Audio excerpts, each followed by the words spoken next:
Isang batang patay matapos tumagilid ang sasakyang minamaneho ng ama sa Leyte. May sunog naman dahil sa disgrasya sa Bulacan at naiwang kalan sa Ilocos Norte. Paspasan natin ang mga balita sa probinsya. Lumang bahay sa Solsona, Ilocos Norte nasunog dahil umano sa napabayaang kalan.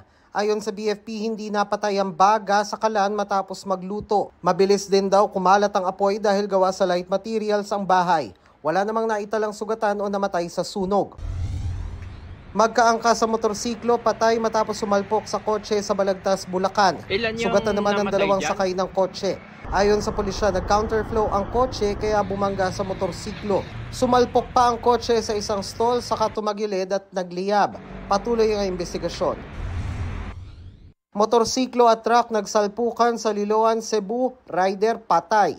Base sa investigasyon, nag-counterflow ang rider saka bumangga sa truck. Sa lakas ng impact, pumailalim pa ang motorsiklo sa truck at tumilapon ang rider. Hindi na nagsampa ng kaso ang pamilya ng biktima matapos magkasundo ang dalawang panig.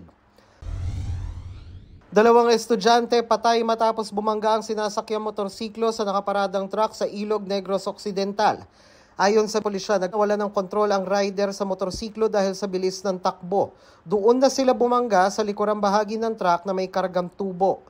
Dead on arrival sa ospital ang mga biktima na wala raw suot na helmet. Nakipag-areglo naman ang pamilya ng mga biktima. 8 taong gulang na lalaki patay matapos tumagilid ang sinasakyang sasakyan sa Maasin City. Minamaneho ang sasakyan ng ama ng bata. Base sa investigasyon, may naamoy na nasusunog sa makina ang driver kaya tumigil sila para silipin ito saka nagpatuloy sa pagmamaneho. Pero pagdating sa kurbadong kalsada na wala naman ng preno ang sasakyan saka tumagilid. Ligtas ang driver at 5 pang ibang pasahero. Para sa GMA Integrated News, Dano Tingkung ko, nakatutok 24 oras. Mga kapuso, patuloy na tumutok sa mga balita. Mag-subscribe sa GMA Integrated News sa YouTube.